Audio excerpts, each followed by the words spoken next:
as we experiment with Yeah. you guys sitting very close as we go through our papers, as we do every weekend, but we're very happy for you to be here. When we get started, Benjamin, with the reporting in the Eye. Yeah, this is the front page of the Eye Weekend, which is that Labour MPs are apparently plotting for another candidate to try and replace Keir Starmer. Now, there's been lots of talk for some time about the idea that Keir Starmer is in trouble. The polls are incredibly bad. And Labour MPs I've been speaking to have, for quite some months now, been saying that clearly something has to change. But this suggestion is that late night in recent days, they've been sitting around working out how they do it. The suggestion is a stalking horse candidate. So someone like maybe Louise Haigh, who was Transport Secretary, would put themselves forward to garner how much interest there was from MPs, and then maybe someone like Wes Streeting or Shabana Mahmood or even Angela Rayner could be the real candidate. But what's interesting about this is that they're going from the frustration to the actual organisation. Well, yes, but what is the timing they're talking about? Are you talking about now, or is this talking about May? The budget doesn't land properly. Yeah, where are we? Yeah, I mean, I think it's probably a little bit of both. You've got how the budget is going to land in a few weeks' time, but then you've got the big elections in May of next year. But it's quite interesting. This is the 2024 intake. So these are the new boys and girls that have come in and they've decided that they don't like the way this is running. And you see this with new intakes all of the time. Whenever you've had a new parliament and you've got an influx of people, they think they can do that job better. So there's an awful lot of sitting around, looking at each other, going, how can we deal with it? But is it also that they're sitting on very fine majorities, these new MPs, and they're really worried about the next election? They think we need to stick to our manifesto and the promises that were made when we came in, or we might lose our seats. Is that what this is about? Yeah, go on. No, I was just saying, Labour MPs are miserable. There's no two ways about it. They're not enjoying, you know, and the ones I know, they're not enjoying their jobs. They don't really see a prospect of being re-elected. It almost feels like a foregone conclusion. I mean, one MP said to me the other day, he said, I'd just like us to be more popular than Andrew Mountbatten Windsor. He said, why doesn't the Prime Minister make that a mission? And, you know, that sounds absurd, but of course the polling says that Keir Starmer is even more unpopular, which gives some perspective about how badly it's going. So there's enormous frustration.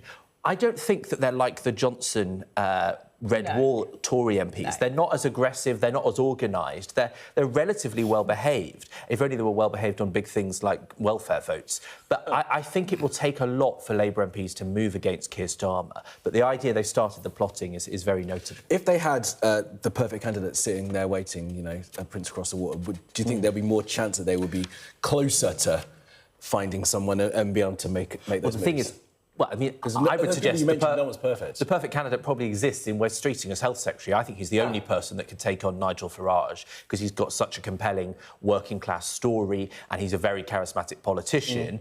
But it will not be him who goes for it. It will be someone else designed to take up the flak. And I think that the problem is that the Labour MPs feel they're not being heard by Downing Street. They have found that they've got in, they haven't seen Keir Starmer, they haven't seen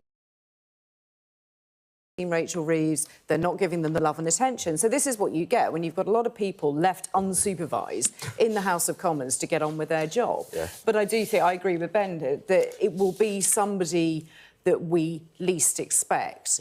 So it doesn't matter that somebody would be good for that role. As we've seen in politics, that doesn't always make you popular with everybody. And the Labour Party being as large as it is right now, there are so many different factions that who we perhaps think would be a good candidate isn't always going to come to the top. And interestingly, in this article, they talk about Keir Starmer schmoozing a little bit more now, talking to the backbenchers in the bars. Well, this is going to be my point. I don't speak to them as much as you do, but even I hear that. We hear that he doesn't have them come into Number 10 to talk to them. They don't really get to know him at all. Yeah, I mean, the writing was on the wall from the very start. So when he became Prime Minister, he didn't ring up new ministers to give them the job. He got Sue Gray, who was his infamous Chief of Staff. She was ringing people up to say, you've been made a minister. Now, I mean, that is just crazy, because the political capital you get from giving someone a job they've dreamed of for decades, he wasn't even executing that. So I don't think he has the interpersonal skills or interest, and that is one of the things that could trip him up if people organise for a replacement. Claire, take us on to the Times, because we've mentioned Rachel Reeves there, and it's partly the budget that's upsetting these Labour MPs, isn't it? More speculation in the Times about some of the moves she might make. Yes, yes. I mean, here we are. This is another week and another sort of flag-flying story about what's going to happen in the budget. I think the Chancellor's always in a difficult position, any Chancellor for any party. That's about as fair as I'm going to be on this. But I do think that Rachel Reeves has a real problem in looking at which people she's going to upset. And unfortunately, this one now looks like everyone. Retirement, which is going to hit everybody. And likewise with income tax increases. This particular announcement about retirement savings is about the salary sacrifice scheme. So if you choose to put in extra into your pension, you normally have a limit. I think it's about £2,000 to be able to. I think it's going down to £2,000, sorry, where you don't pay national insurance or tax, and your employer can also do the same. And she's looking at that, saying, well, hang on a minute, there's an awful lot of money up for grabs. If I reduce that limit, I can take more tax off people. But ultimately, if you want people to save for their retirement, this is not a good way of going about it. Well, that's the point, isn't it, as well?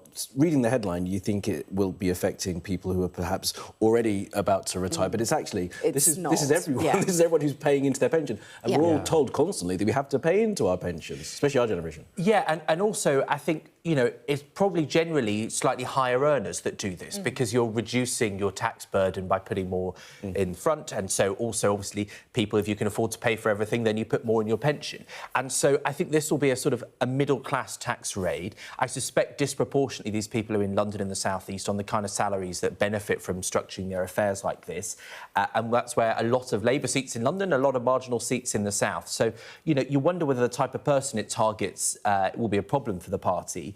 But I think there's also the suggestion of income tax rise over £46,000. So this is very much middle-class earners who will be affected and not simply the very high earning, which is a more popular policy. Yeah. And the problem is when you also freeze the tax threshold, you drag more people, this so-called fiscal drag, into the tax bracket. So even somebody earning 30 to 40,000 is going to find themselves worse off. And I think Labour have a real problem when they can't define what a working person is, and then they're going to suggest that people on 40,000 can afford to pay more in. I think they are setting themselves up for some real challenges. It's another huge black hole, isn't it? Was it 30 billion now? 22 billion. That was the last one, right? This change would raise 2 billion, it's predicted. I mean, I had a quick look. A 1p increase on the basic rate of income tax would raise 8 billion. So their attempts to move to do these tiny little cuts sort of feels almost like death by 1,000 cuts, potentially, where you could do one thing, break a promise, but then raise a lot more money. And also, you know, we have the highest tax burden in 70 years. That's what the Labour Party inherited. So the suggestion of putting income tax up, having already put employers' national insurance up, you know, these are extremely high tax rates. And then you have to ask the question, well, naturally, people will spend less money. One of Labour's victories is that incomes have been rising faster than inflation for the first time since 2008. But if you put income tax up, well, then that benefit to the ordinary person will be wiped out. And that was one of their good consequences. So, and inflation's still high, even though it's not at its peak levels as well. Hopefully that's flatlined. People's the sense of affordability. Hard making those decisions, isn't it? Yeah. I'm quite glad I'm not Rachel Reeves. I think a lot of people are quite glad they're not Rachel Reeves. Let's move on to The Guardian. This has got a front page with Ed Miliband making a plea about, you know, obviously at the eve of COP getting properly underway, saying climate change and focusing on the environment is the way to fend off populist leaders. It's an interesting take. When I saw the headline, I sort of put my head in my hands, and it's like, right, now we're going to blame everything on the right wing or populism. I kind of see what he's saying. It's issues like climate change which have a very distinct division when it comes to how people are voting, what they believe and how they put their opinions across. So he's suggesting that if we sort this issue out, then we're going to take one less, you know, have one less issue for everybody to get so worked up about. I don't think that it's going to make an awful lot of difference, because if you believe in climate change, you are always going to believe in that and you are going to look at the mitigations as reasonable. And if you don't, you're going to see it as an enormous waste of time and money. So I think he's got his headline. I'm not sure that this is actually going to change the dial when you come to the conversation in large. Do you think that's right, or do you think that opinion polls suggest that the majority of people in this country believe that climate change is a problem and it should be dealt with, but it's a different matter when you're going to be taxed more, you think you're going to be worse off, you know, exactly. as part of that plan to deal with it? You know, thankfully, in this country, climate change is accepted, settled science. It's a mainstream view. We don't have the sort of divide that the US has on the question. But the consequence of what people pay, things like the green levy in electricity costs, that has been sort of agreed by Tories and Labour for many years, but Reform is obviously trying to make a point of that. And so there's also that part. But then the other part is that they fear that Reform is going to start to make this a sort of a problem that Labour has, that they don't need to do these things, that they're putting costs that they don't need to, and therefore that puts Ed Miliband in a vulnerable position. And the question of drilling in the North Sea, we need £30 billion. You could probably find it in the North Sea, but they've made a decision to have no new licences. Right. This in the context of Norway has had 30 new sites in the last year. All right, Benjamin Clett, thank you so much for that. We'll have more from you in the next hour of the programme. Yeah, see you later. All right, stay with us here on Mornings with Jones and Melbourne. Coming up next, we're going to show you that amazing footage to do the arrest of that man mistakenly from prison. We are under Israeli military restrictions in terms of some of the things